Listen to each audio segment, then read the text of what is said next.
It, it's time now to check your money with America's Money Maven, Vicki Brackens. Vicki Brackens is the president of Brackens Financial Solutions Network, LLC, and a registered representative of LPL Financial, member SIPC.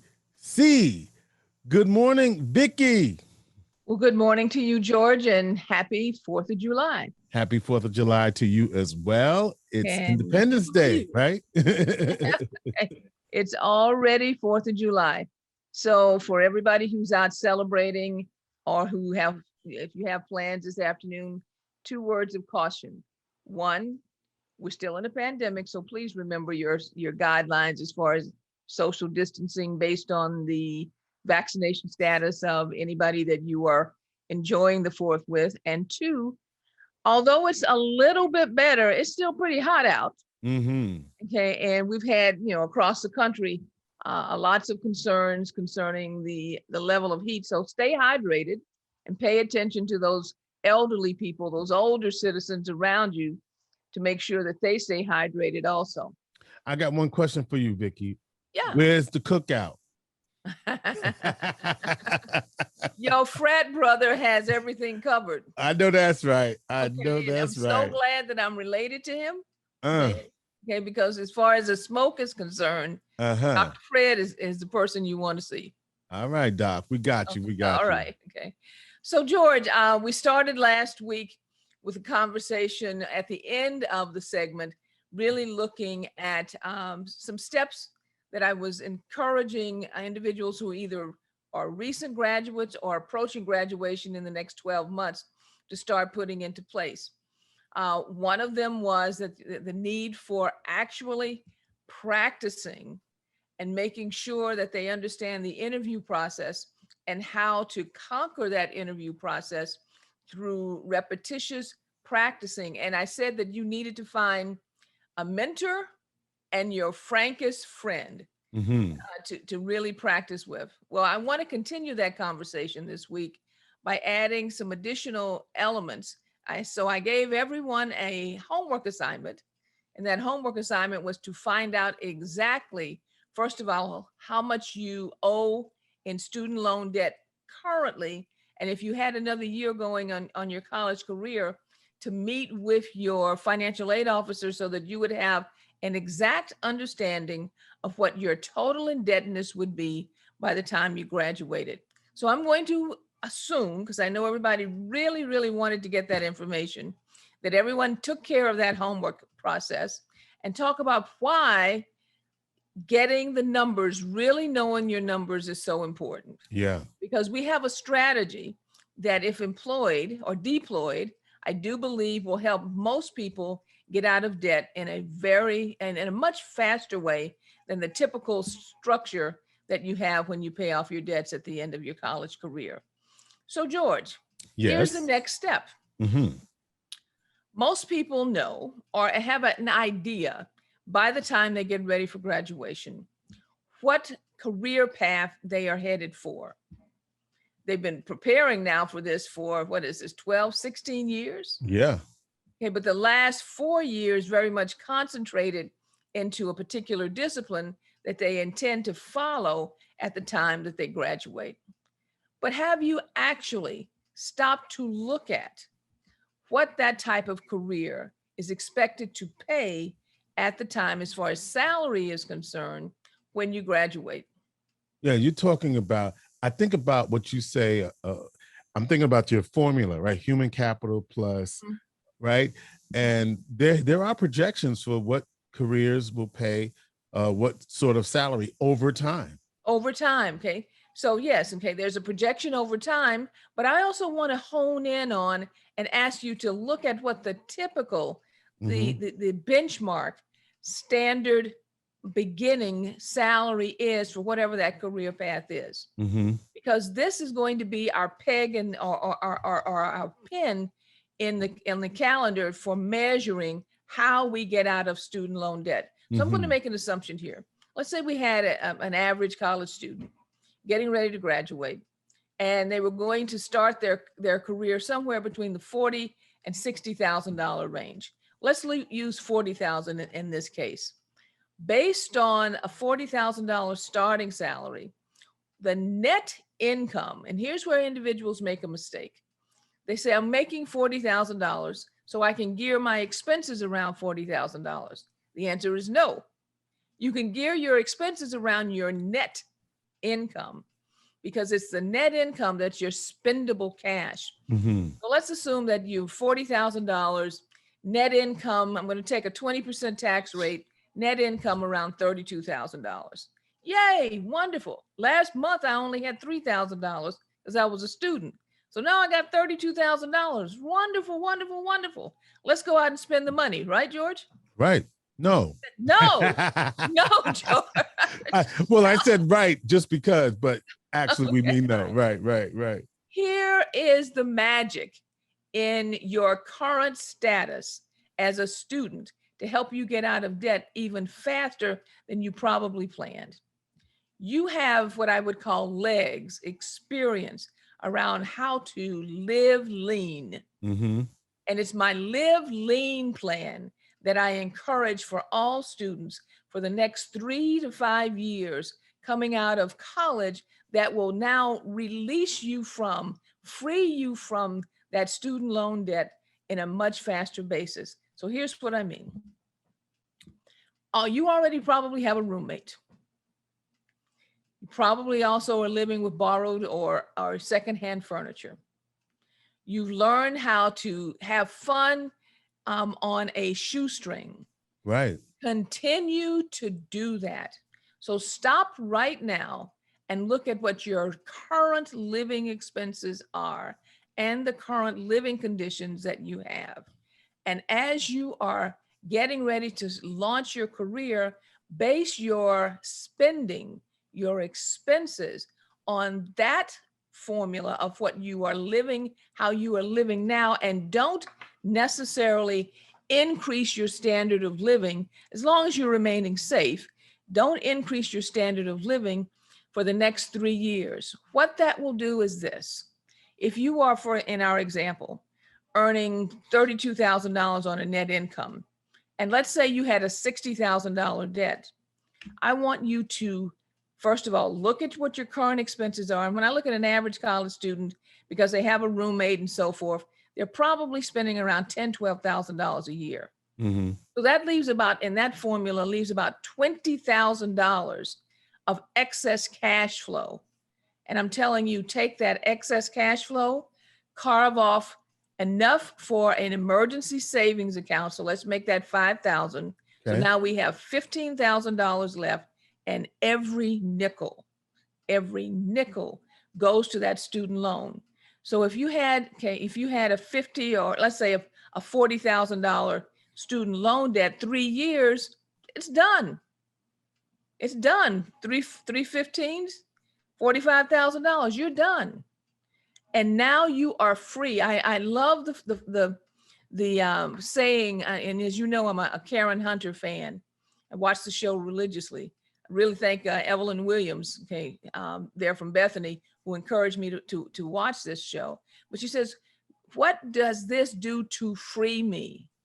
A Live Lean plan for a college student that gets you out of debt in 3 to 5 years is what I call absolute financial freedom, because now you've got a 30-year runway without carrying and dragging that debt over the next 15 to 20 years. So here's the formula again. First, determine what your standard of living is currently and continue to operate under that standard of living for the next 3 years, 3 to 5 years coming out of school. Look at what the starting salary is for your career. Multiply that salary times 20%. That will be your tax base. Remove that from your taxes, or from the overall starting salary, so that you get your net income.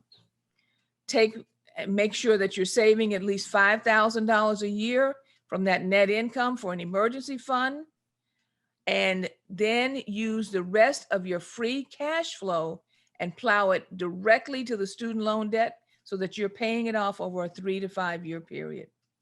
And then at the end of that 3 to 5 years, we will talk about what to do next, because possibly depending on how you've accelerated in your career, George, you may have gotten a raise in between, all types of things.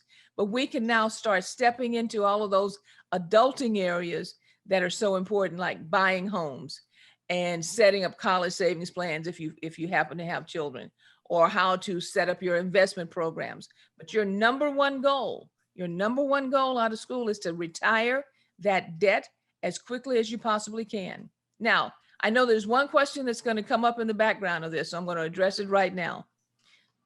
Currently, there's a lot of talk, and you heard what I said, a lot of talk about cancellation.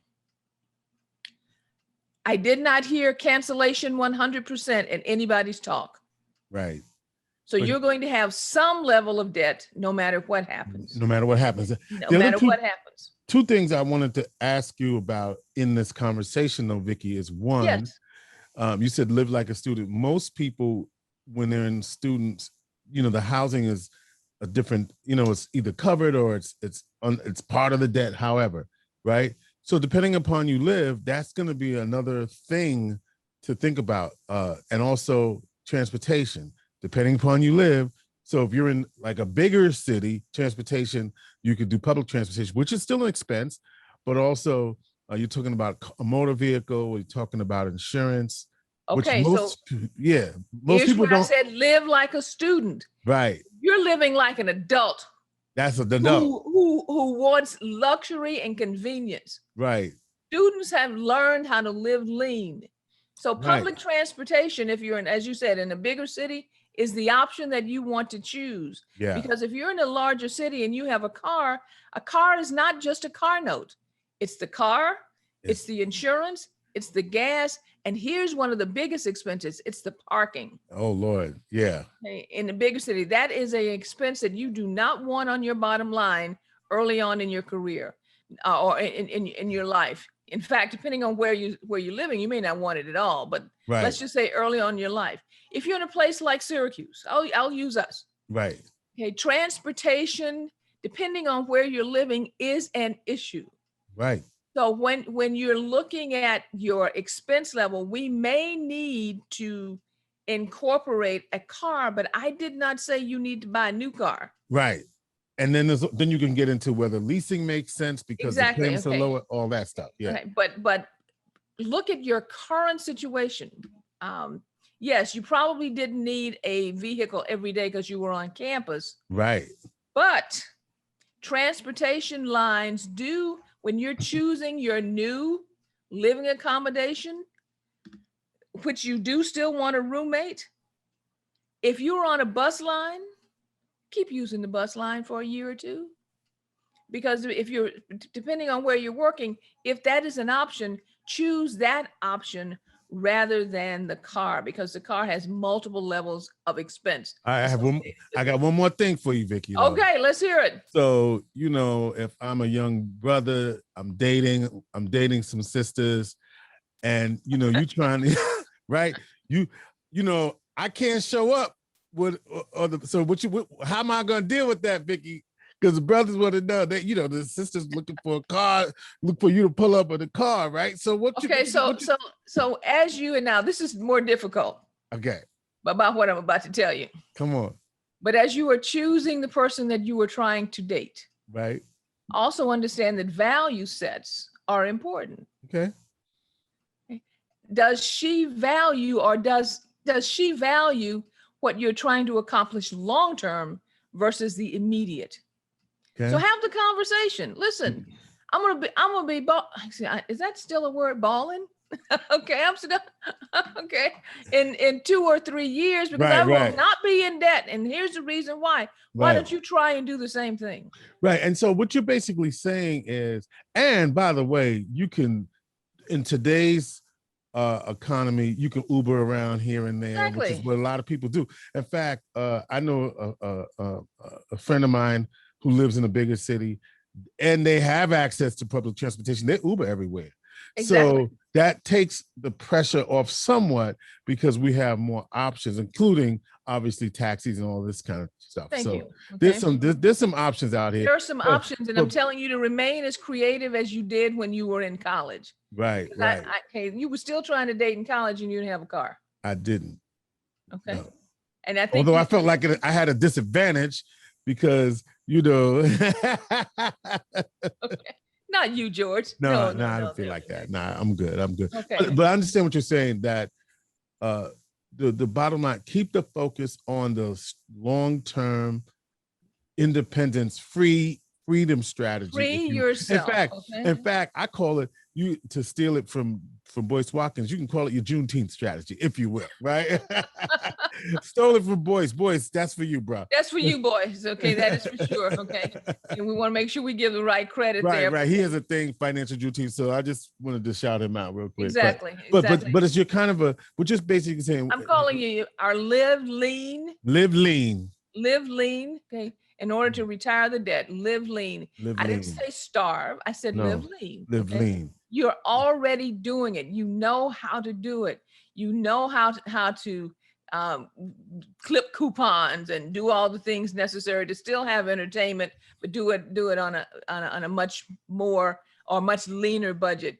You know how to live with a roommate already. In fact, if you can continue to live with the roommate that you already have, because you've already broken each other in, you know how to survive together. Right. If it's working, stay in that situation. But you don't need that $1,700 apartment downtown Syracuse on your dime only. Right.